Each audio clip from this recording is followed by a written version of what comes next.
2025, 47 people were executed across the United States. This video looks at the 8 most unforgettable cases, crimes defined by extreme brutality and stories that left a lasting mark. Some of these men died with unsettling final words. Others said nothing at all. What connects them isn't just how their lives ended, but the dark paths that brought them here.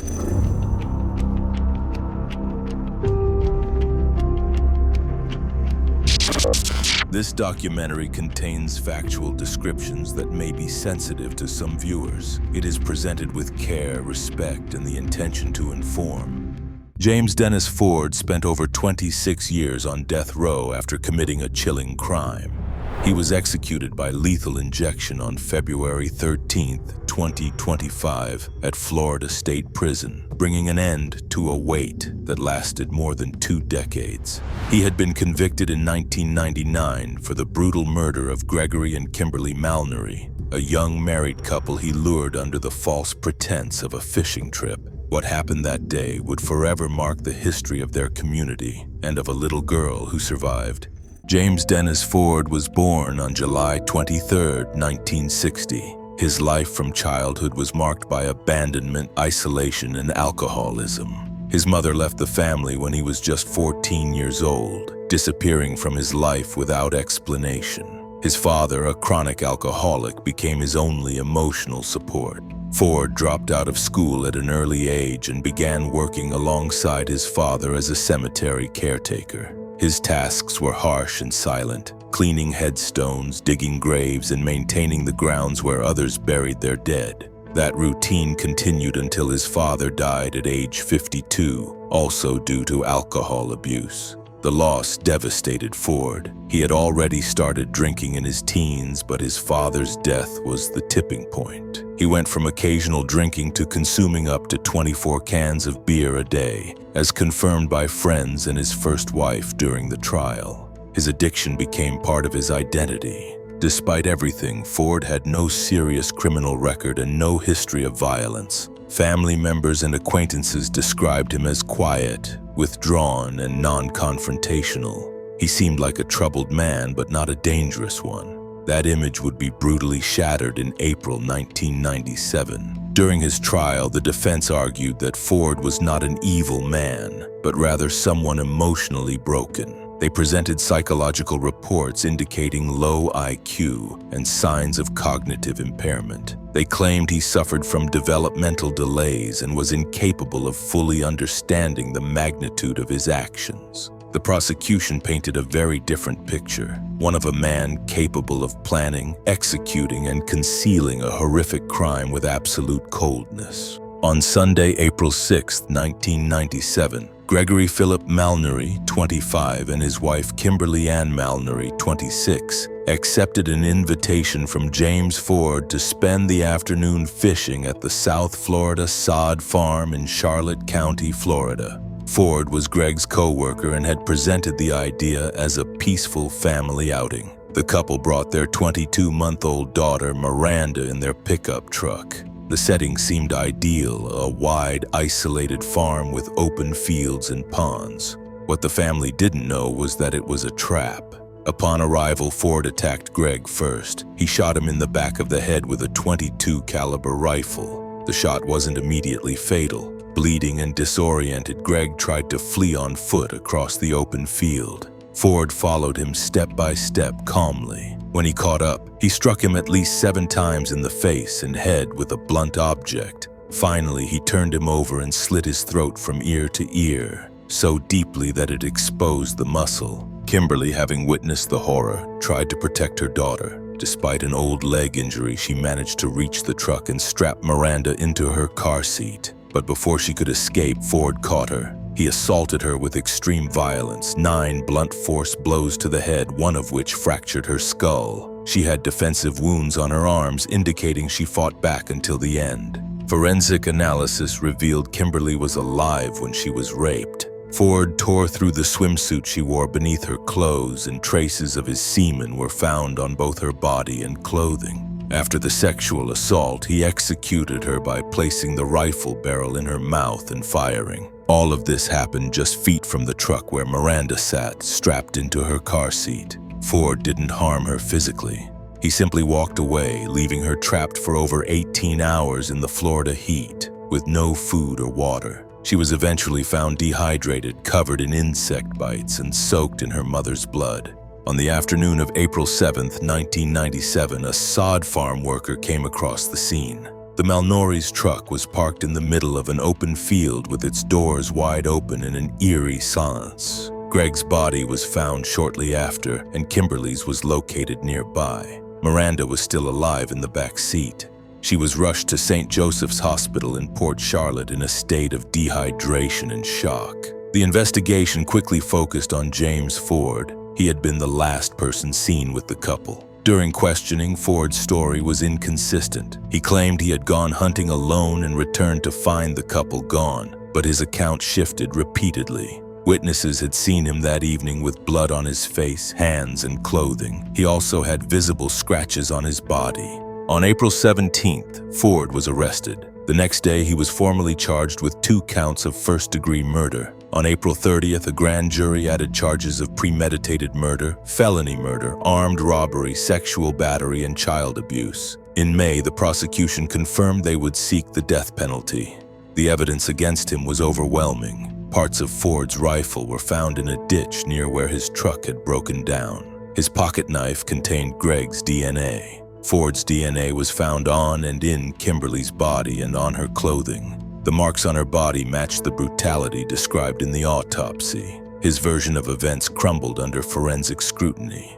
James Ford's trial began on February 1st, 1999, after he was ruled mentally competent. On March 8th, the jury found him guilty on all counts: 2 counts of first-degree murder, sexual battery with a firearm, and child abuse. On April 23rd, the jury recommended the death penalty by an 11-to-1 vote. On June 3rd, Judge Cynthia Ellis sentenced Ford to death and added 19 years for sexual battery and 5 years for child abuse. Ford filed multiple appeals over the years. In 2001, the Florida Supreme Court denied his first direct appeal. In 2007, a second appeal claiming ineffective legal representation was also rejected. Appeals in 2009, 2012, 2015, and 2018 were likewise dismissed. As Miranda grew older, she learned the full details of her parents' murder at the age of 13. Though she has no memory of the crime, she has said that living without them left a painful void, one she eventually turned into strength. On January 10, 2025, Governor Ron DeSantis signed Ford's death warrant. His legal team filed last-minute appeals, claiming Ford had a mental age of 14. The Florida Supreme Court rejected the argument on February 7th. The U.S. Supreme Court denied a further appeal on February 12th, citing insufficient grounds to override the execution under Roper v. Simmons. On February 13, 2025, James Dennis Ford was executed by lethal injection at 6:19 p.m. at Florida State Prison. He was 64 years old. It was Florida's first execution of the year and the 4th in the United States. That morning, he woke at 3:30 a.m. and met with 3 family members and his legal team. For his final meal, he requested steak, macaroni and cheese, fried okra, sweet potato, pumpkin pie, and sweet tea. When asked by the warden if he had any last words, Ford said nothing. He left behind a handwritten note: "Hugs, prayers, love God, bless everyone." During the execution, his chest rose and fell at first, then slowly stopped. A staff member shouted, "Ford! Ford!" to check for consciousness, but there was no response. He was pronounced dead at 6:19 p.m. In the execution chamber, Connie Ankney watched in silence. Later, she said, "I hope he burns in hell." Deidre Parkinson, Kimberly's stepmother, expressed relief but felt Ford's death was too peaceful. Miranda, now 30 years old, stated that she never wished for Ford's death but felt a sense of peace now that it was over. Edward James Zakshevsky II spent exactly 29 years on death row after being convicted for the murder of his wife and their 2 young children. He was executed on July 31, 2025, at Florida State Prison by lethal injection. Throughout that time, his case remained one of the most chilling in the state's criminal history. But what happened inside that family home in Mary Esther is still hard to comprehend. To understand how it all came to be, we must go back to his origin. Edward James Zakrzewski II was born on January 31st, 1965 in Kalamazoo, Michigan. He grew up in an environment about which little is known, but his college attendance was brief before deciding to enlist in the United States Air Force, seeking a structured career with future prospects. He was initially stationed at a base in Montana, although other reports suggest it may have been Idaho. It was at one of these bases where he met Sylvia, a South Korean waitress working to support herself after ending a previous marriage to another American serviceman. Sylvia's family living in South Korea had strongly disapproved of that previous relationship. Even when she traveled with her then-husband to visit them, the rejection was evident, influencing her decision to divorce. Edward, on the other hand, made a completely different impression. After starting a relationship, he and Sylvia married around 1986. In 1987, their first child was born, Edward James Zakrzewski III, nicknamed Kim. In 1989, Zakrzewski was stationed at a base in South Korea. Sylvia, who never hid how much she missed her homeland, received the news with joy. For her, it was a chance to return home. While in Korea, their second child was born, a daughter named Anna. Sylvia's family welcomed Edward warmly, a stark contrast to her ex-husband. Everything seemed to be going well. But in 1992, things changed. Zakrzewski was reassigned to Eglin Air Force Base in Florida. The family settled in Mary Esther, a small town in Okaloosa County. That's when the relationship began to unravel. Sylvia felt miserable, deeply nostalgic and isolated. The cultural difference, racism, and the rejection she faced as the mother of biracial children affected her seriously. She repeatedly expressed her desire to return to South Korea, this time with her children. The marriage deteriorated rapidly. Neighbors would later testify that Edward had seriously stated that if Sylvia ever tried to leave him, he would kill her and the children. No one reported this to the authorities. June 9, 1994 was a day that would forever change this family's history. Edward was at work on base when he received a phone call. His son, Kim, only 7 years old, was the one who spoke to him. He said his mother planned to divorce him and take both children back to South Korea. Some reports suggest Sylvia instructed her son to deliver that message. During his lunch break, Edward went to the base exchange store and purchased a machete.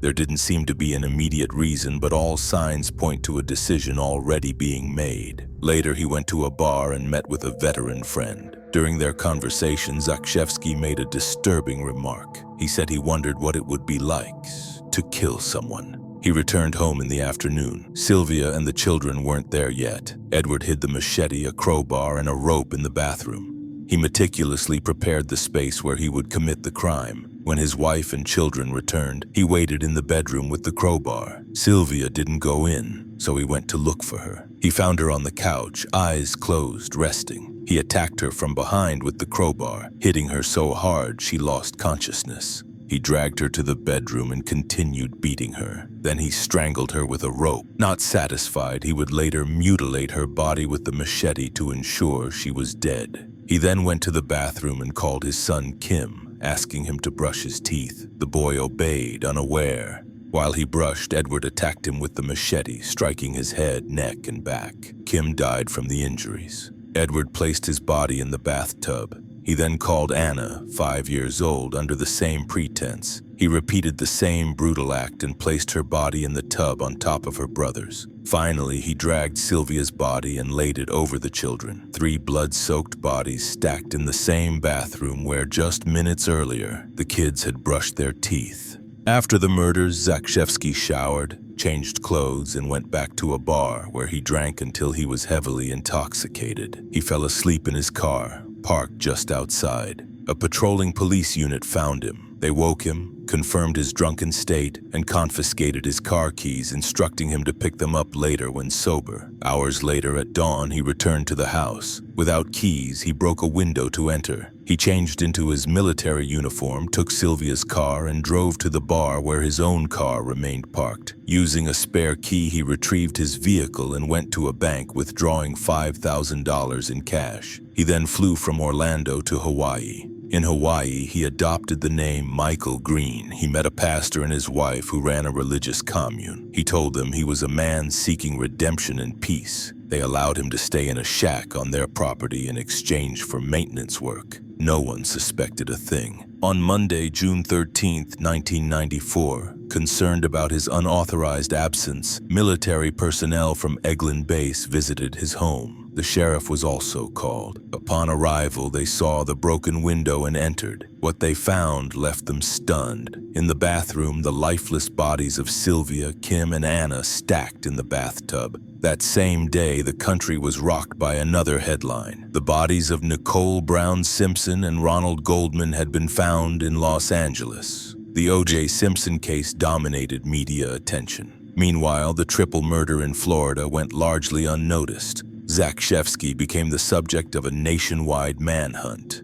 No one suspected he was in Hawaii, where he had no known connections. 4 months later, on October 14, 1994, his case was featured on the TV show Unsolved Mysteries, which included his photos and a public alert. The pastor who housed him watched the show while Zakshevsky was in the room. He commented aloud that the man on TV looked a lot like him. Zakshevsky nervously laughed and said, "Yeah, he looks like me, but that's not me." The pastor and his wife decided to speak with him the next morning, but by October 15th, Zakshevsky was gone. Instead of fleeing again, he voluntarily walked into a police station in Hawaii. Perhaps he realized it was only a matter of time before he was caught. He was extradited to Florida on October 25th. In August 1995, while awaiting trial, he attempted to escape with another inmate. They were caught trying to climb the prison fence. On March 19, 1996, Zakshevsky pleaded guilty to all 3 murders. During the sentencing phase, his attorney Elton Killam pleaded for leniency. He argued that his client had acted under severe psychological pressure. The motivation was that he perceived everything as so hopeless about his wife having happiness or his children having happiness that he decided to end their misery by taking their lives. According to the defense, Sylvia had emotionally abused him, been unfaithful, had a gambling addiction, and constantly threatened to take the children away. They claimed Edward feared his children would grow up discriminated against in South Korea for being biracial. His thinking, they said, was deeply distorted, and he believed he was acting out of compassion. The prosecution, led by Bobby Elmore, dismantled that narrative. He argued that the crimes were premeditated, brutal, and emotionally devastating. Elmore focused especially on Anna's death, a 5-year-old girl likely killed last, and who may have witnessed her brother's murder. He insisted there was no mercy, only calculated violence. The jury recommended the death penalty for the murders of Sylvia and Kim, with 7,005 votes. For Anna's murder, the result was 6,006, which translated to a life sentence. But Judge G. Robert Barron overruled that recommendation. He determined that Anna endured unimaginable terror before her death and imposed the death penalty in her case as well. In his words, "This court cannot imagine a more heinous or inhumane way to die." On April 19, 1996, Zakshevsky was sentenced to death for all 3 murders. Over the next 29 years, he filed multiple appeals. All were denied by the Florida Supreme Court in 1998, 2003, and 2018, by the U.S. Supreme Court in 1999, and by the 11th Circuit Court of Appeals in 2006 and 2009. In 2017, he requested a review of his sentence under a new law requiring unanimous jury verdicts to impose the death penalty. But the court rejected the request, stating the legal change was not retroactive. In 2023, that law was repealed. On July 1st, 2025, Florida Governor Ron DeSantis signed the death warrant for Edward Zakrzewski. On July 31st, 2025, Edward James Zakrzewski spent his final day after 29 years on death row. The day began before sunrise. He woke up around 5 o'clock a.m. and quietly prepared for what was coming. Though he was offered a final meeting with a spiritual advisor, Zakrzewski declined. For his last meal, he made a detailed request: fried pork chops, potatoes, bacon, fried onions, toast, root beer, a slice of pie, a scoop of ice cream, and a cup of coffee. Everything was served as requested. Later that afternoon, he was led into the execution chamber at Florida State Prison and strapped onto the gurney. A white sheet was placed over him and the final preparations were made. At exactly 6 o'clock p.m., the curtain to the witness room was raised. 14 witnesses were present, including reporters and prison officials. When the warden asked if he had any final words, Zakrzewski responded without hesitation. With a tone mixing irony and resignation, he said, "I want to thank the good people of the Sunshine State for killing me in the most cold and calculated, clean, humane, and efficient way possible. I have no complaints whatsoever." Then in a calm voice, he began reciting Robert Frost's poem, Stopping by Woods on a Snowy Evening. However, he did not finish. His voice faded halfway through the verse. At 6:04 p.m., the lethal drugs began to flow. Zakrzewski gasped a few times, his chest rising and falling in sharp jolts. Within moments, his breathing slowed and ceased. By 6:12 p.m., he was still. 1 minute later, at 6:13 p.m., he was officially pronounced dead.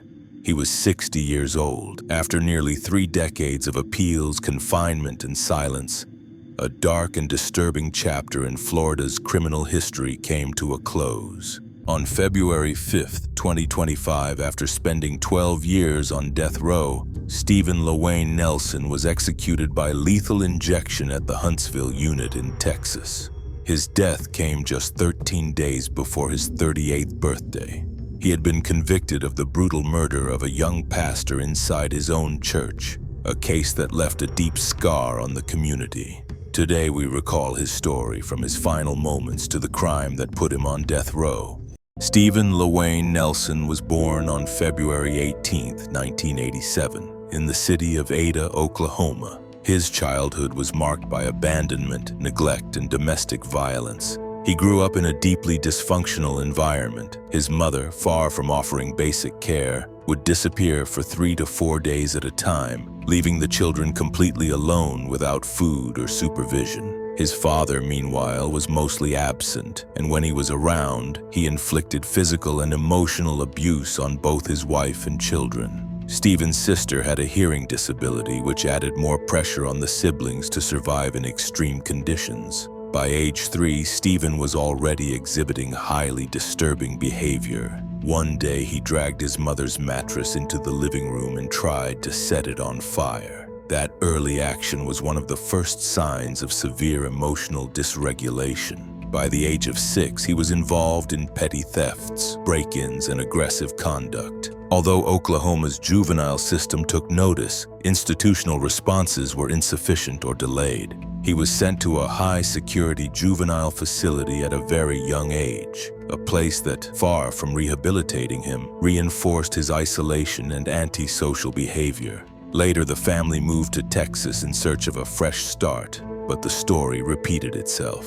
Instability, lack of emotional support, and negative influences persisted. At age 14, he was arrested for vehicle theft, breaking and entering, and unauthorized use of property. In an unusual move, the judge imposed an indefinite sentence in the Texas juvenile system, typically reserved for violent offenses. Although it was supposed to be a 9-month stay, Stephen ended up spending more than 3.5 years in juvenile custody due to multiple rule violations. His record included at least 4 high-level disciplinary hearings. Upon reaching adulthood, he was released on parole twice, but he repeatedly violated the terms. At 18, he was arrested for driving a stolen car. In 2007, he committed 2 consecutive thefts at Walmart. In the first, he hid a laptop in his clothes while pretending to be an employee. In the second, he wore out a pair of new boots without paying. In 2010, after being released from prison, he physically assaulted his then partner. Prosecutors charged him with aggravated assault with a deadly weapon. Although the victim submitted a non-prosecution affidavit, the district attorney denied it due to Nelson's extensive criminal record. He was sentenced to probation and sent to the Intermediate Sanctions Facility for 90 days. At the time of the 2011 crime, Stephen was still formally under judicial supervision but had missed his latest appointment with his probation officer.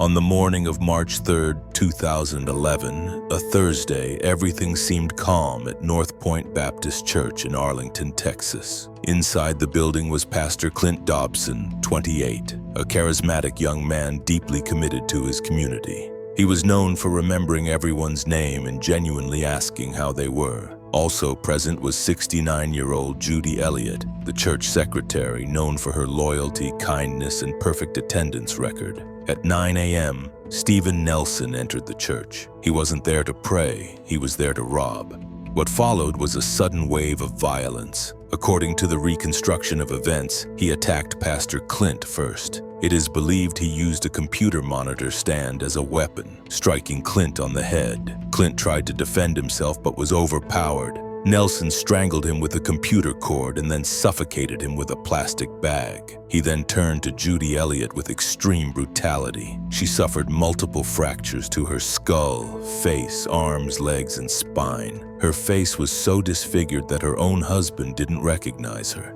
She also suffered a brain hemorrhage and lost consciousness before the attack ended. After Nelson believed his task was done, he stole Clint's laptop, cell phones, Judy's credit cards, and her car keys. He calmly walked out as if it were just another day. He drove the stolen car and used the credit cards to buy gas, cigarettes, and drinks. Later, he went to Parks Mall in Arlington and bought an Oscar the Grouch t-shirt, Air Max sneakers, and costume jewelry, all paid with Judy's cards. He returned later with friends but couldn't make further purchases as the cards had been canceled. That night, at a friend's apartment, Stephen showed off his new items, wearing the t-shirt, shoes, and jewelry. He openly confessed what he had done, that he had robbed a pastor and attacked people at a church. After taking pills and smoking, he sent several text messages to his cousin. One read, "It might be the last time." Another said, "I did some the other day, cuz." And finally, "I up bad cuz real bad." For the first time, he seemed to acknowledge the magnitude of his actions. Around noon, members of the congregation started to worry. Clint Dobson had planned to meet church member Dale Harwell for lunch but never arrived or called. Deborah Jenkins, another church member, arrived at 12:40 p.m. and noticed both Clint's and Judy's cars parked outside, but the building was eerily quiet. She knocked and rang the bell but got no answer.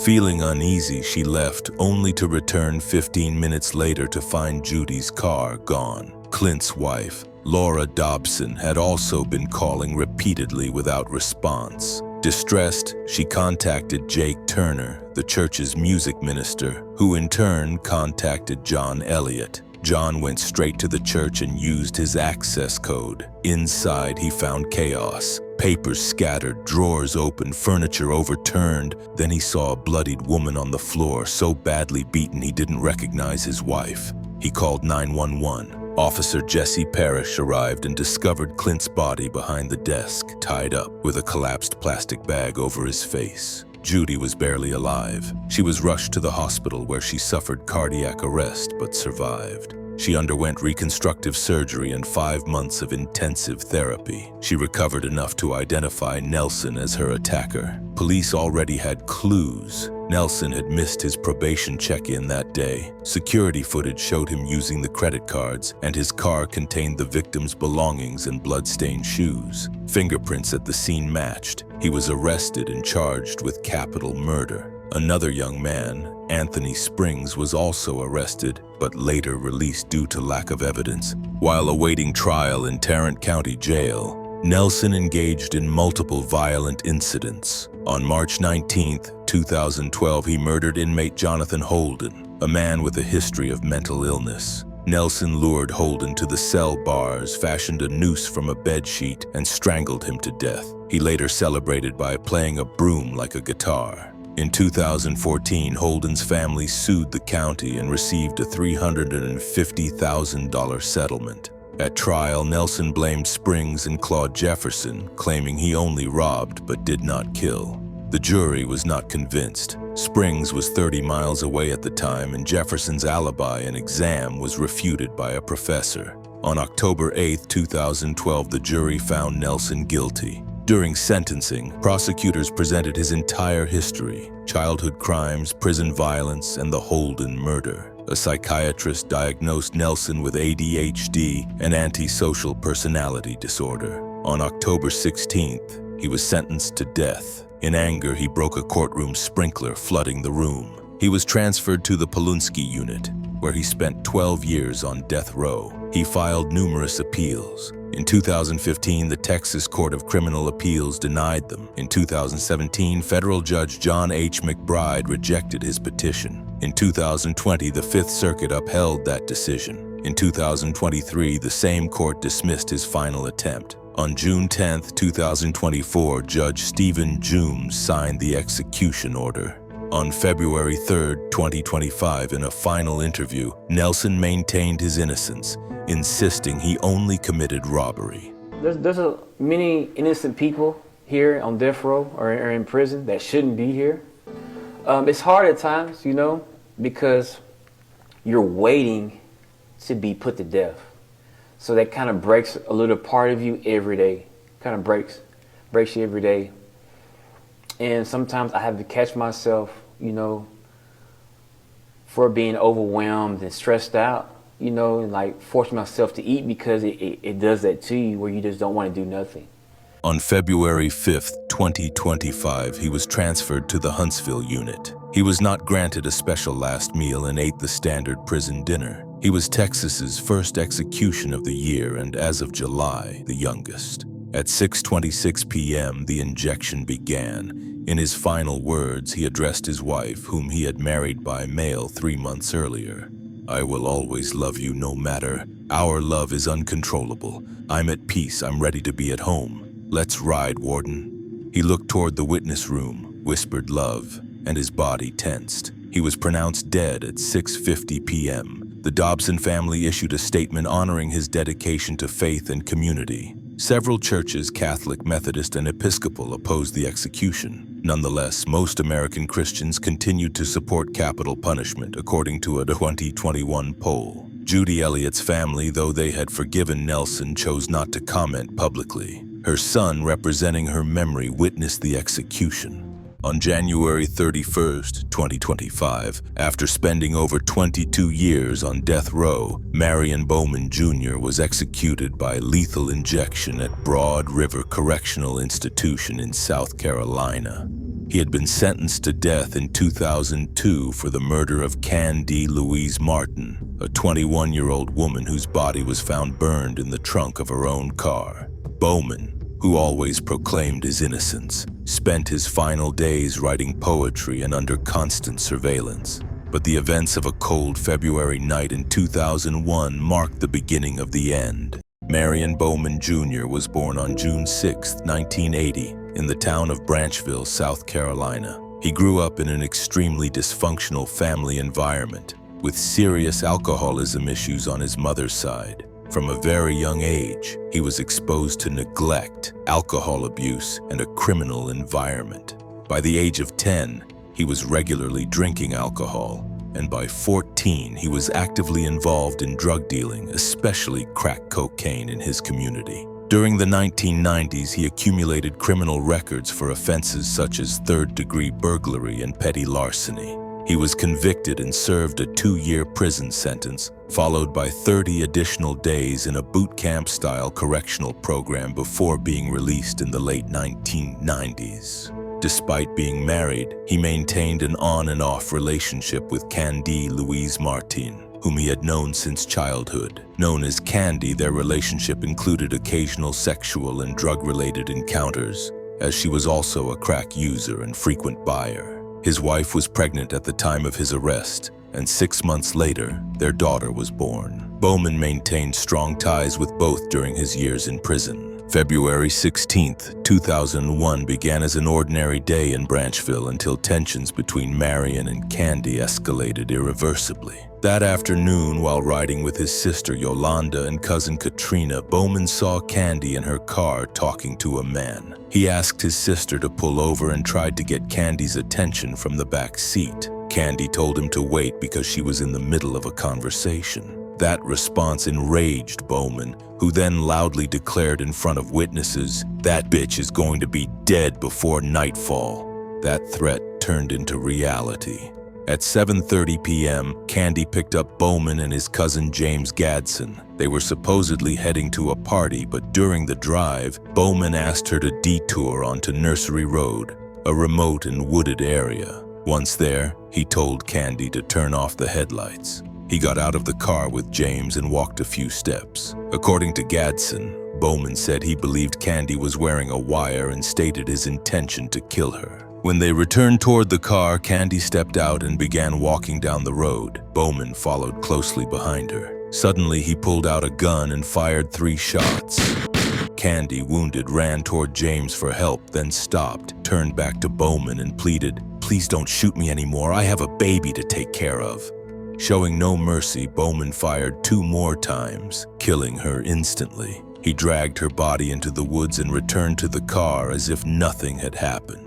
Bowman drove Candy's car around the city, tried to sell it outside a club, and picked up other people throughout the night. During that time, he also bragged about the crime to another person, Hiram Johnson.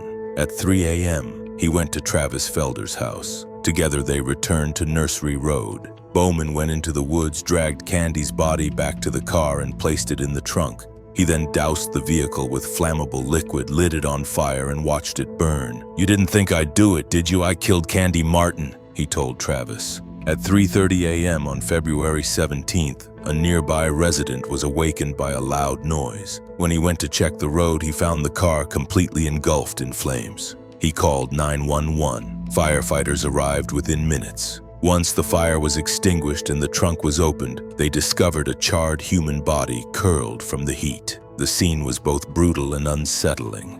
Despite the melted license plate, it was still partially legible. The car was registered to Candy Martin, who had been reported missing just hours earlier. The autopsy confirmed she had been shot twice, once in the torso and once in the head before being set on fire. At the scene, investigators found 6 .380 caliber shell casings, an earring, strands of hair, a large pool of blood, and a black high-heeled shoe located about 30 feet into the woods. All evidence was linked to Candy through forensic testing. Bowman was arrested that same day. In his pocket was Candy's wristwatch. He claimed she had given it to him in exchange for drugs. He was formally charged with murder and premeditated arson. In June 2001, a grand jury indicted him, and his trial was held in May 2002 in St. George. Prosecutor Walter Bailey presented a solid case built on physical evidence and testimony from Gadsden, Felder, and multiple witnesses. The defense argued that the witnesses had accepted plea deals and were unreliable. They also suggested the gun might have been planted by police and raised claims of racial discrimination, as Bowman was black and Candy was white. The defense also claimed that one of the trial witnesses had confessed to the crime, although that person's identity was unclear and the claim did not succeed. On May 24, 2002, the jury deliberated for only 3 hours before finding Bowman guilty of both murder and arson. He was sentenced to death for the murder and 10 years in prison for the arson charge. James Gadsden was sentenced to 20 years for accessory after the fact and failure to report the crime. He was released on parole in under 5 years. Travis Felder received a suspended sentence of 3 years probation and never served time in prison. During his more than 2 decades on death row, Bowman filed numerous appeals at the state and federal levels. In 2005 and 2018, the South Carolina Supreme Court denied his motions. In 2020, U.S. District Judge Terry L. Wooten upheld his conviction, ruling that his constitutional rights had not been violated. In 2022, the Fourth Circuit Court of Appeals also rejected his appeal. Bowman was one of several inmates who sued the state over the use of the electric chair and firing squad, arguing they were unconstitutional due to the unnecessary suffering they caused. In September 2023, South Carolina announced it had acquired new lethal injection drugs. In July 2024, the state Supreme Court upheld the constitutionality of all three execution methods. Bowman was represented by civil rights groups like the ACLU, which filed a lawsuit to lift the state's ban on media interviews and inmate publications. Federal Judge Jacqueline D. Austin dismissed the case, citing institutional security. Despite the setback, Bowman continued writing. 2 hours before his death, he released his collection, My Thoughts, a final attempt to leave something behind. A book of poems reflecting his emotions, regrets, thoughts on incarceration, and spiritual questions. Bowman participated in Bible studies, supported fellow inmates with mental health issues, and maintained a close friendship with fellow death row inmate Richard Moore, executed on November 1, 2024. Moore taught him to read, play chess, and remain calm. Since August 2024, Bowman was placed under 24-hour death watch in what his attorneys described as inhumane conditions. Following a court ruling authorizing 6 executions between 2024 and 2025, Bowman was listed alongside Freddie Owens, Richard Moore, Brad Sigmund, Stephen Bixby, and Mikkel Mahdi. After Owens and Moore were executed, Bowman was expected to be next. His execution was initially set for December 2024, but was postponed after an appeal argued for a break in executions during the holidays. The South Carolina Supreme Court agreed and halted new death warrants until January 3, 2025. That day, the court issued Bowman's execution order. He chose lethal injection. On January 31, 2025, Marion Bowman Jr. was executed by lethal injection at Broad River Correctional Institution. He was 44 years old. His last meal included seafood, fried chicken, onion rings, banana pudding, German chocolate cake, and pineapple and cranberry juice. He was pronounced dead at 6:27 p.m., becoming the first person executed in the U.S. that year. His final statement, read by his attorneys, reaffirmed his innocence and expressed hope that Candy Martin's family could find peace. The victim's family did not attend, but released a statement saying justice had been served. They noted that while Bowman had 24 years to watch his daughter and granddaughter grow up, Candy had been murdered when her son was just 2 years old. Bowman's autopsy revealed he, like Moore, had received 2 doses of pentobarbital, raising new concerns about the potential for conscious suffering during execution. This information was later cited by Brad Sigmund's attorneys to try to halt his execution, arguing that toxicology reports indicated fluid in the lungs and signs consistent with conscious drowning sensations. Richard Lee Tabler spent 17 years on death row in Texas after being convicted of murdering 4 people in 2004, including 2 teenage girls. On February 13, 2025, just 8 days after turning 46, he was executed by lethal injection at the Huntsville unit.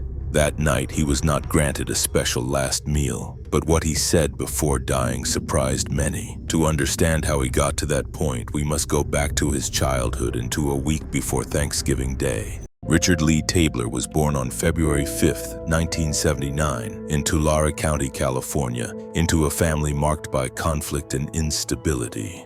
Even before his birth, his arrival was rejected by his father, Robert Tabler, who tried to convince his wife Lorraine to terminate the pregnancy. This early tension marked the beginning of a fractured childhood. During his early years, Richard witnessed a dysfunctional marriage. His father, an alcoholic frequently absent due to work obligations, was also involved in extramarital affairs. His mother was barely present due to long work hours. Maternal care was practically non-existent. She left him in the care of his older siblings, and when Richard was just 10, she left the household for good. Tabler's life was marked by constant relocation, moving between Florida, Nevada, and primarily California, depending on which parent he was living with at the time. In school, he struggled to adapt. He repeated third grade, had difficulty concentrating, and lacked an environment that nurtured emotional and academic development.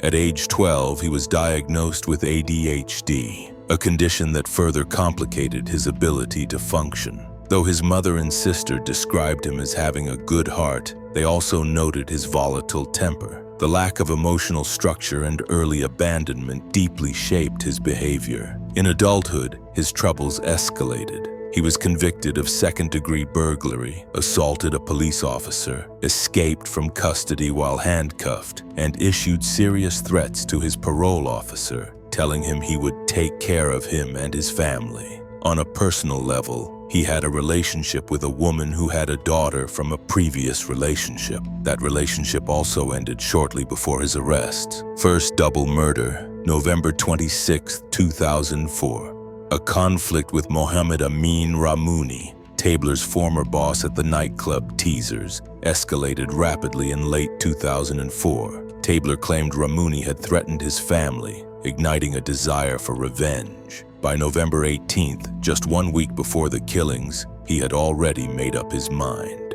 In the following days, he prepared meticulously. He acquired a 9mm pistol, a pickup truck, and a camcorder. It was a deliberate, calculated, and cold-blooded act. On Thanksgiving Day, while families were gathering for dinner, Tabler called Ramouni, offering to sell him stereo equipment at a low price. Ramouni agreed, unaware that it was a trap. He arrived with his friend Hytham Frank Zayed. Tabler and his 18-year-old accomplice Timothy Payne were already waiting in a dark parking lot. As soon as the vehicle arrived, Tabler shot Zayed and then Ramouni. He pulled both men out of the car and, seeing that Ramouni was still alive, shot him again. Payne filmed parts of the attack with the camcorder. After the murders, Tabler looted the car, taking a wallet and a black bag.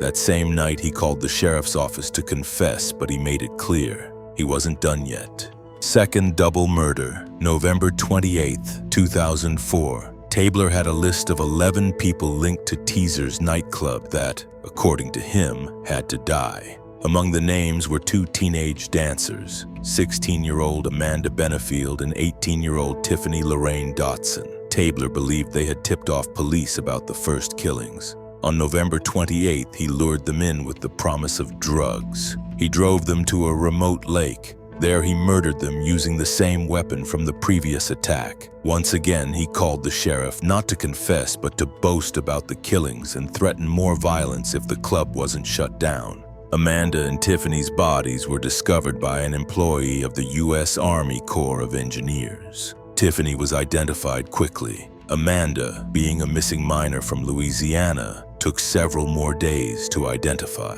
Her identity was confirmed on December 4th. That same November 28th, Tabler was arrested on unrelated theft charges. However, investigators already suspected his involvement in the killings. During questioning, Tabler confessed to all 4 murders and named Timothy Payne as his accomplice in the Thanksgiving night crimes. Payne was arrested shortly thereafter. On November 30th, both were formally charged with the murders of Ramouni and Zayed. On December 10th, Tabler was additionally charged with the murders of Amanda and Tiffany. Despite his confession, he pleaded not guilty in court. The trial began in March 2007. On March 21st, Tabler was found guilty of the November 26th murders. On April 2nd, he was sentenced to death for both counts.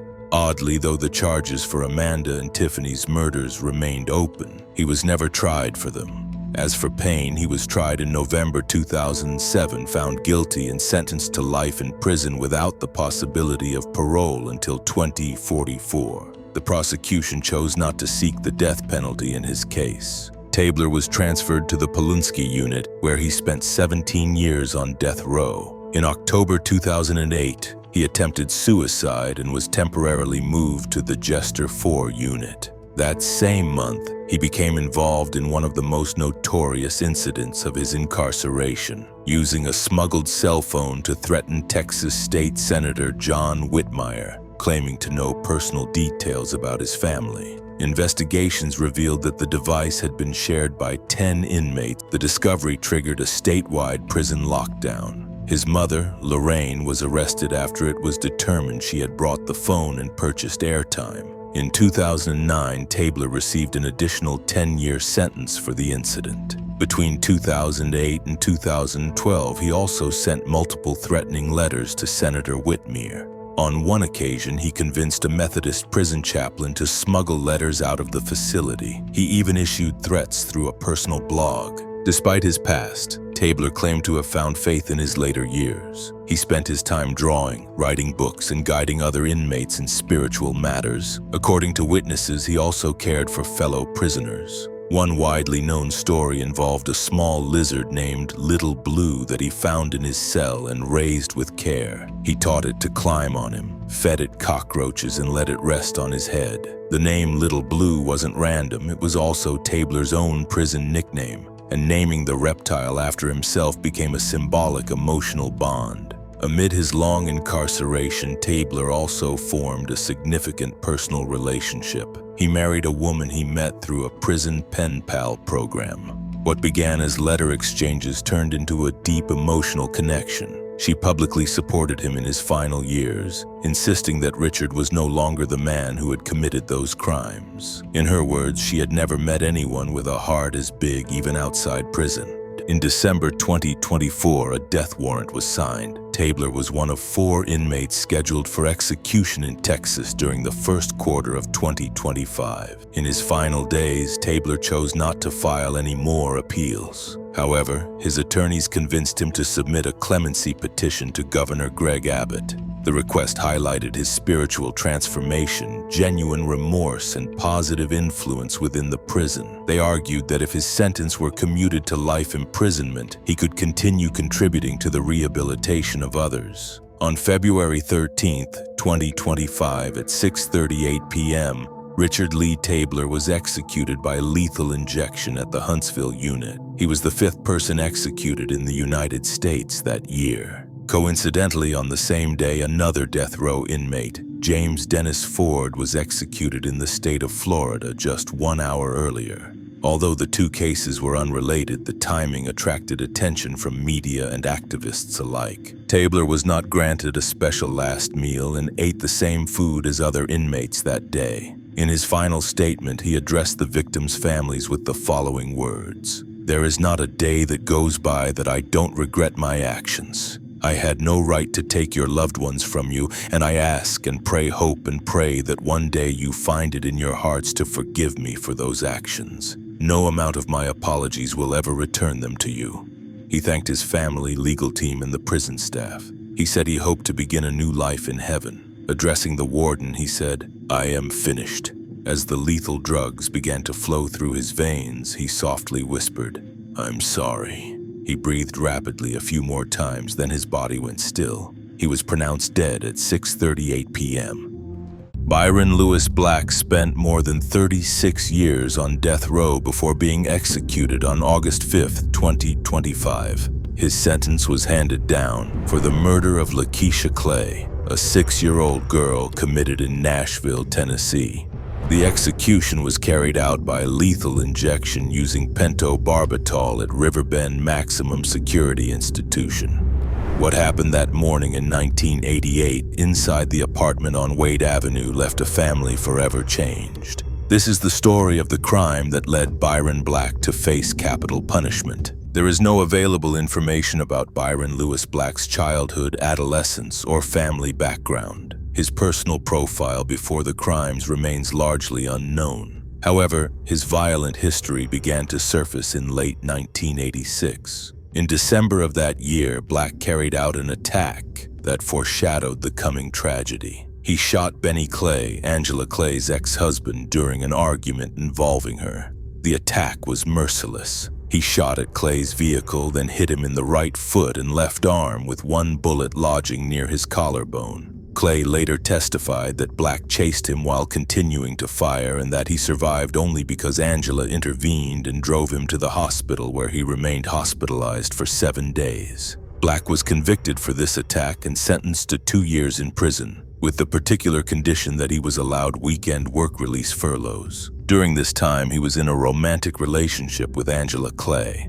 Angela, mother of LaToya and Lakeisha, was separated from Benny Clay, though according to Benny, he and Angela were attempting to reconcile. This situation caused tensions with Black, who had shown himself to be extremely jealous and possessive. Angela's mother, Amelia Bell, confirmed that the relationship was troubled. Black had already demonstrated threatening behavior. He broke Angela's apartment door in 1987 and on several occasions warned her he would not let her be with anyone else. 3 days before the crime, neighbors reported seeing him banging on doors and windows in a rage. These behaviors formed a pattern of violence that would become key in the judicial proceedings. The murders occurred in the early morning of Monday, March 28, 1988, in Angela Clay's apartment located at 11001 Wade Avenue in Nashville, Tennessee.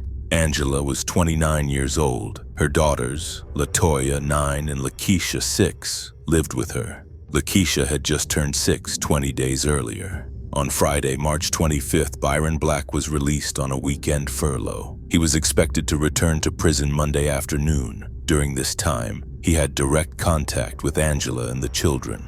On the night of Sunday, March 27th, Angela left her shift at Vanderbilt Hospital at 10 o'clock p.m. Her sister, Lynette Bell, picked her up.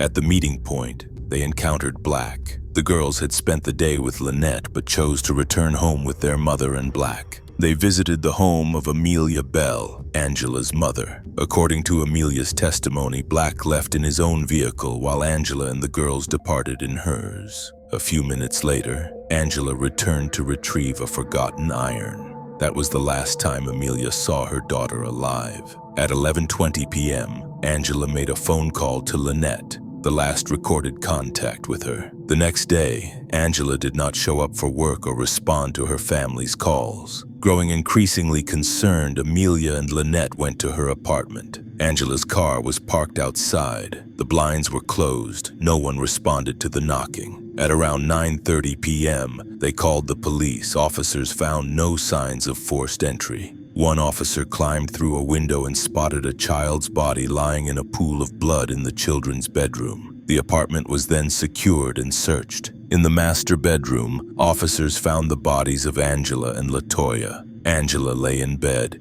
She had been shot in the head at point-blank range between 15 and 30 centimeters while she slept. Death was nearly instantaneous. LaToya was wedged between the bed and a dresser, partially on the bed and partially on the floor. She had been shot in the neck and chest and died between 3 and 10 minutes later. Both victims were covered with bed sheets. Lakeisha was found face down next to her bed in the second bedroom. She had 2 gunshot wounds, one to the chest and another to the pelvic area. Forensic analysis revealed that she tried to fight back and moved around after being shot, leaving blood marks and fingerprints on the bed rail. She died from internal bleeding between 5 and 30 minutes later. The weapon used was a large caliber revolver, likely a .44. No shell casings were found at the scene, confirming the use of a drum-fed weapon. During the inspection, officers discovered that the only fingerprints on the phones belonged to Black, 2 on the hallway phone and 1 on the kitchen receiver, which was located in the master bedroom. Additionally, neighbors reported hearing loud noises like hammering between 1:00 and 1:30 a.m. coming from the downstairs apartment which belonged to Angela. When first interviewed by police, Black cried briefly but soon became emotionless. He initially claimed he had left Angela and the girls at her mother's house and slept at his mother's place from 11:30 p.m. to 6:30 a.m. However, witnesses stated that he was only seen at Charlotte Walden's house between 8:30 and 9:30 p.m. In a second statement, Black changed his story. He admitted to returning to Angela's apartment that night, finding the door ajar and the bodies inside. He said he panicked and didn't tell anyone, stating, "I slept at least 7 or 8 hours on my mother's couch after seeing the dead bodies of his girlfriend and the girls." He attempted to shift suspicion to Benny Clay, but when confronted about the weapon used in the previous shooting, Black admitted it had been a Magnum .357, which he had later thrown into the Cumberland River. Additionally, he turned over a .22 caliber revolver to police, claiming it was his only firearm. A ballistic report later confirmed that the bullets recovered from Lakeisha's body, from LaToya's pillow, and the one that had injured Benny Clay in 1986 all came from the same weapon, a .44 caliber revolver.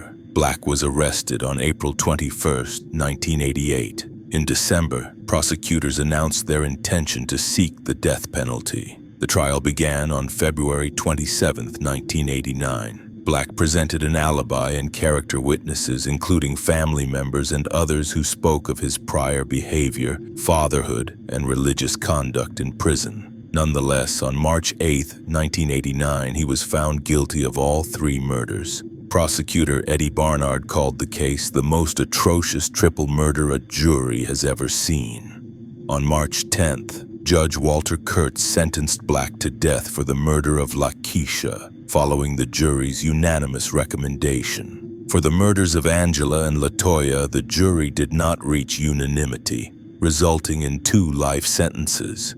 He also received 15 years for burglary and 5 years for each of 2 counts of criminal use of firearms. After his conviction, Byron Black spent more than 3 decades on Tennessee's death row. During that time, he filed numerous appeals before state and federal courts, arguing, among other claims, that he had an intellectual disability. In 1991, the Tennessee Supreme Court rejected his appeal with a split decision, 3 judges in favor, 2 dissenting. The dissenting judges argued that the aggravating circumstances were not sufficiently proven. On February 24, 2020, the first execution date was set for October 8th of that same year. However, it was postponed due to the COVID-19 pandemic. Later in 2022, a new execution date was scheduled for August 18th, but it was once again suspended due to irregularities found in the state's lethal injection protocol. Black continued his appeals. In 2022, in a rare move, Davidson County District Attorney Glenn Funk sided with the defense, asserting that Black met the criteria for intellectual disability. However, Judge Walter Kurtz rejected the claim, and in June 2023, the Court of Criminal Appeals upheld the sentence. During his years in prison, Black received medical treatment for various conditions, including 2 hip replacements and schizophrenia. He also had an implanted defibrillator. In July 2025, his attorneys requested that the device be deactivated before the execution, arguing it could interfere with the process and cause unnecessary suffering. The judge granted the request but stated he had no authority to halt the execution. The date stood. The night before the execution, Byron was given his last meal. He had requested a pizza topped with mushrooms and sausage, donuts, and butter pecan ice cream. On the morning of August 5th, 2025, he was led into the execution chamber. He was already strapped to the gurney when the curtain was raised at 10:31 a.m. A sheet covered his body, which was standard, but in this case it was pulled unusually high, even covering his hands. He faced the witnesses, but when asked if he had any final words, he simply replied, "No, sir." He did not address the victim's family, who were seated just feet away, nor did he offer any apology. Witnesses reported clear signs of distress, heavy breathing, restlessness, and confusion. It appeared, they said, that he didn't fully understand what was happening. A final microphone check was conducted. His spiritual advisor stood by his side, touching his cheek, praying and offering quiet words of encouragement. She told him to focus on his breathing. Byron began to sigh and breathe heavily, almost panting, as if fear was overtaking him. As the drug began to flow, he opened his eyes, looked around, and raised his head, clearly unsettled. Witnesses described him as more agitated than expected. At 10:33 a.m., he was heard groaning. "I can't do this," he told his spiritual advisor. "This is hurting so bad." She leaned in calmly, unable to help, and softly whispered, "I'm so sorry." Then she continued praying. A few moments later, Byron raised one hand for the last time, then went still at 10:36 a.m. By that point, the full dose had been administered. A mandatory 5-minute waiting period followed. At 10:43 a.m., Byron Lewis Black was pronounced dead. He was 69 years old.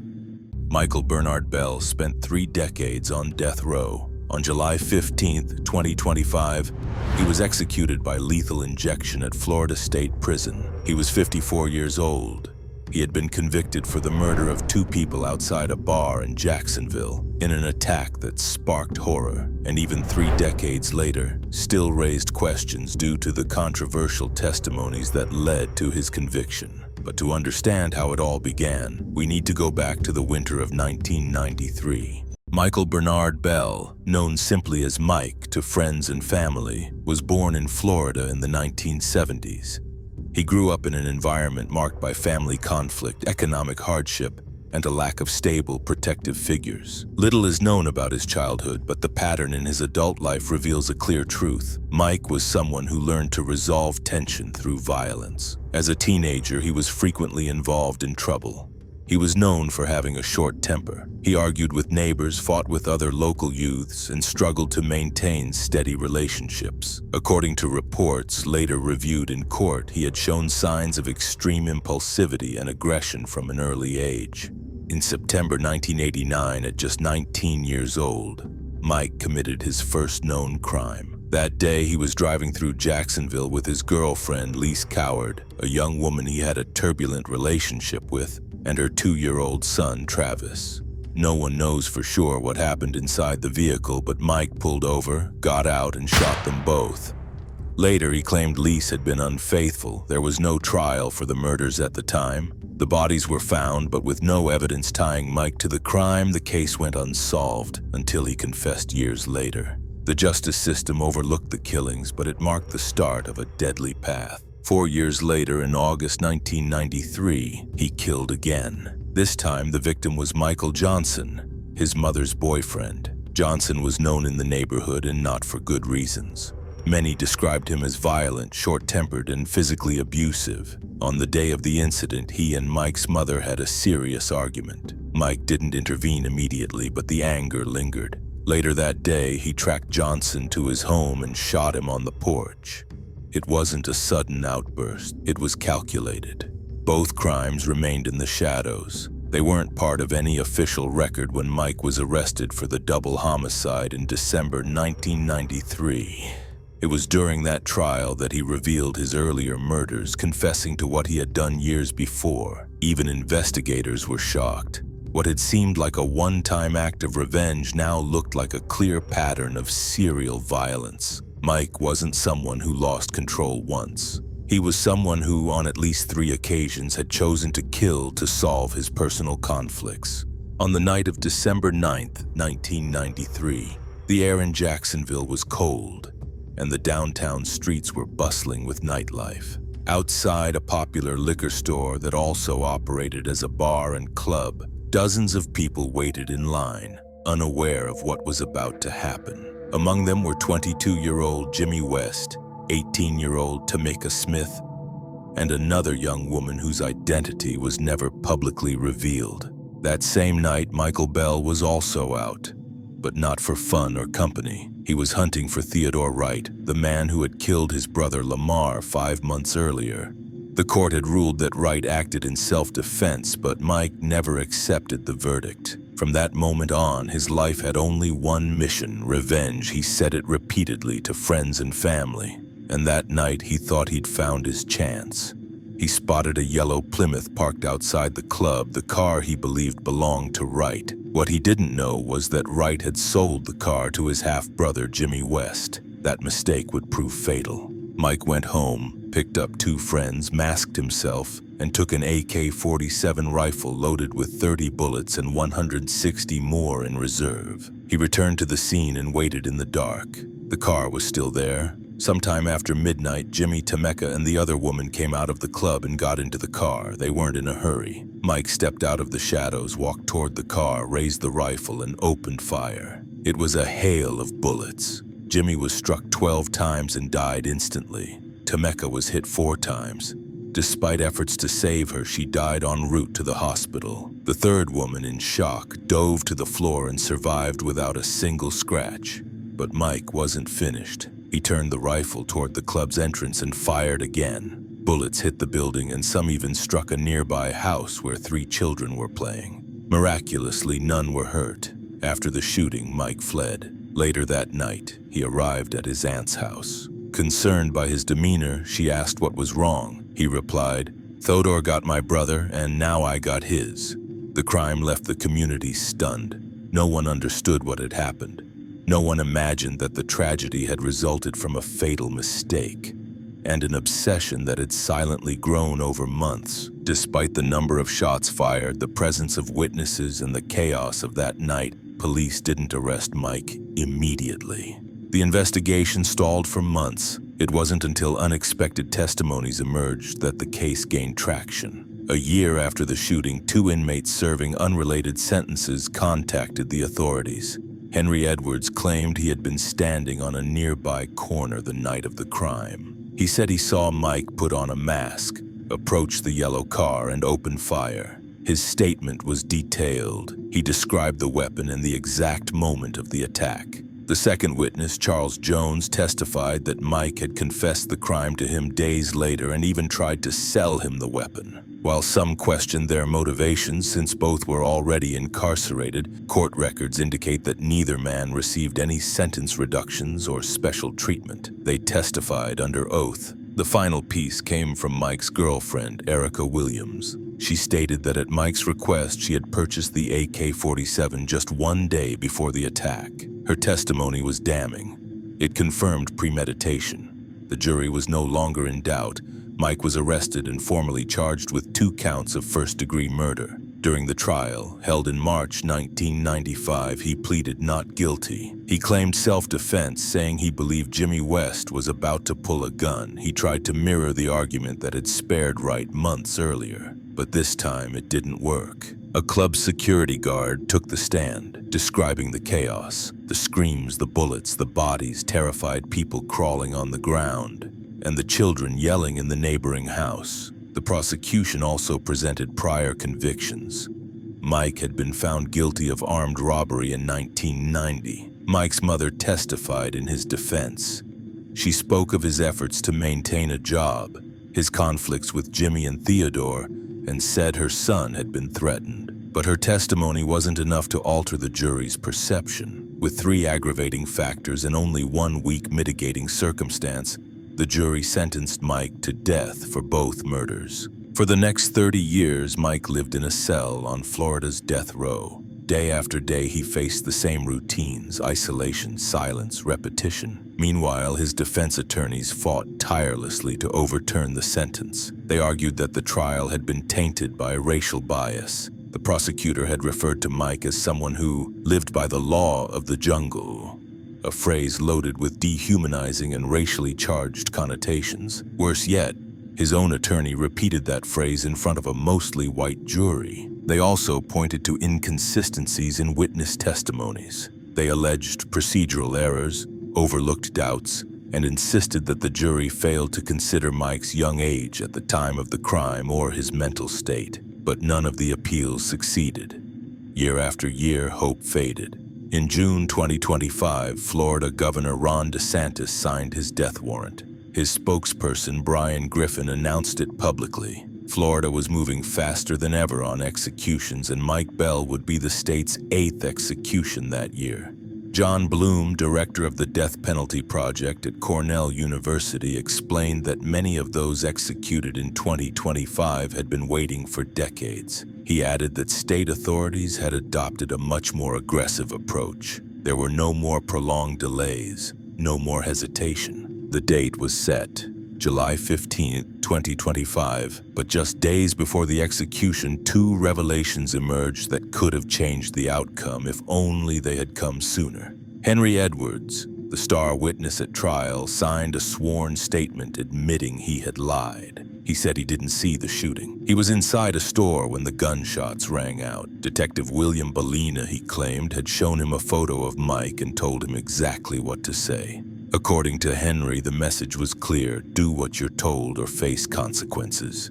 2 days later, Charles Jones also recanted. He admitted that the story about Mike confessing and trying to sell the gun was fabricated. Both Bellina and prosecutor George Bate, he said, pressured him, promised him favors, and he lied out of fear. Mike's defense acted swiftly. They presented both statements as evidence of official misconduct and manipulation, but the judge dismissed them. He ruled that the new testimonies would not have changed the original verdict. The U.S. Supreme Court also declined to intervene. On July 15th, Mike woke up at 6:30 a.m. His last meal was an omelet, bacon, home fries, and orange juice. He received no visitors except for a spiritual advisor. At 6 o'clock p.m., he was taken to the execution chamber. He was strapped to the gurney and IV lines were inserted. When asked if he had any final words, he looked straight ahead and said, "Thank you for not letting me spend the rest of my life in prison." At 6:25 p.m., he was pronounced dead. The execution was quick, quiet, uneventful. The state had already carried out 7 executions that year. Mike was the 8th. Nationwide, his execution marked the 26th of 2025, already exceeding the total for the previous year. In a country that once seemed to be scaling back on the death penalty, a new wave of executions was underway. And Michael Bernard Bell, guilty or not, became part of that statistic. Demetrius Terrence Frazier spent more than 3 decades behind bars, including 14 years on Alabama's death row. On February 6, 2025, at age 52, he was executed via nitrogen hypoxia at Holman Prison, becoming the first person put to death in the state that year. His story didn't end with his last breath. It began much earlier on a November night in Birmingham, when a woman was sleeping peacefully in her apartment, unaware she would never wake up again. Demetrius Terrence Frazier was born on October 29, 1972 in Michigan. He was raised by his mother Carol and a sister in an environment marked by instability and neglect. He was at times under social services care and from a young age exhibited delinquent behavior, sneaking out at night to commit theft and dropping out of high school early. Before reaching adulthood, he already had charges for carrying concealed weapons, breaking and entering, and probation violations. He was sent to the W.J. Maxey Boys Training School where he earned his GED. Yet it wasn't enough to redirect his life. By age 18, he had an extensive criminal record. By 19, he would become a murderer. On the night of November 27, 1991 in Birmingham, Alabama, 40-year-old Pauline Brown slept on her apartment couch while the television flickered, casting a blue glow across the room. She had been working late the previous night. Outside, Frazier wandered aimlessly. Spotting the light, he decided to break in. He carefully removed the window screen and slipped inside silently. He moved through the apartment like a shadow, rifling drawers in search of money. He found a few wrinkled bills, about $10. Then he found Pauline still sleeping. He woke her, demanded more money, and she handed over $80. He then raped her at gunpoint. She begged for her life, spoke of her family, begged him to let her go. But he did not stop. He shot her in the head. He stepped outside briefly to ensure no one heard him. Returning, he confirmed she was dead. He searched for more money, ate something, and vanished into the night. He discarded the gun along the way. The next morning, her co-worker Tyrone Mitchell waited outside her home. She was supposed to pick him up for work. When she didn't show, he went to her apartment. Pauline's car was still parked there, but the place was dark and silent. With the help of 2 maintenance workers, he opened a window and entered. He found Pauline lying face down in her bedroom, lifeless. She was a mother of 2 daughters and had recently become a grandmother. Her first grandchild had been born only weeks earlier. She would never know them. On March 8, 1992, in Detroit, tragedy struck again. 14-year-old Crystal Kendrick was later found deceased in an abandoned house. She had faced instability after being separated from her mother, who struggled with addiction. Friends remembered her as quiet, kind, and respectful, but without guidance at home, she began slipping through the cracks. That day, her path crossed with Frazier. Authorities reported that she was trying to escape when she was fatally shot. Her story ended in that forgotten place, and Frazier left without looking back. Following Kendrick's murder, Michigan police quickly identified Frazier as a suspect. He was arrested that same month. While in custody, he first confessed to killing Kendrick and then to murdering Pauline Brown. His trial in Michigan began in 1992. Frazier faced charges of murder and raping 8 women. He attempted to suppress his confession, claiming emotional manipulation, asserting that Detective Monica Childs had seduced him and promised he wouldn't be returned to Alabama. The court dismissed his claims. On April 8, 1993, he was convicted of first-degree murder and weapons possession, receiving 2 life sentences. In October, he was again sentenced by Michigan courts for 2 rapes and an armed robbery preceding Kendrick's murder. He received 2 more life sentences plus 60 to 90 years. In Alabama, he faced capital murder charges. On June 5, 1996, he was found guilty of murder during a robbery and murder during a rape. While the verdict was being read, he threw a pen at the jury, comprised mostly of white jurors, and accused them of racism. On June 7th, the jury voted 10-2 in favor of the death penalty. On August 8th, Judge Mike McCormick formally sentenced him to death for Pauline's murder and to life imprisonment for the rape. During the first 18 years of his sentence, Frazier remained in the custody of the Michigan Department of Corrections, serving his multiple life sentences at Alger Maximum Correctional Facility. However, despite Michigan having abolished the death penalty in 1846, becoming one of the first states to do so, Frazier still had a pending capital conviction in Alabama, where the death penalty was legal and regularly enforced. In 2011, after years of waiting, a formal agreement was reached between then Michigan Governor Rick Snyder and his Alabama counterpart Robert J. Bentley. This agreement authorized Frazier's transfer to the Alabama prison system to serve his death sentence. Thus, nearly 2 decades after being sentenced to death, Demetrius was moved to Holman Correctional Facility in Atmore, Alabama, a prison known for housing death row inmates and having its own execution chamber. While in Alabama, Frazier filed a series of appeals before various judicial bodies. On January 10, 1999, the Alabama Court of Criminal Appeals rejected his first formal attempt to overturn his death sentence. Months later, on December 30, 1999, the Alabama Supreme Court upheld that decision and dismissed his appeal. Frazier tried again in 2003, but on February 28th of that year, his request for review was denied once more. Years later, on October 25, 2011, the 11th Circuit Court also rejected his appeal, paving the way for his transfer from Michigan. Finally, on October 1, 2012, the United States Supreme Court denied any possibility of federal relief, leaving his execution in the hands of the state of Alabama. In parallel,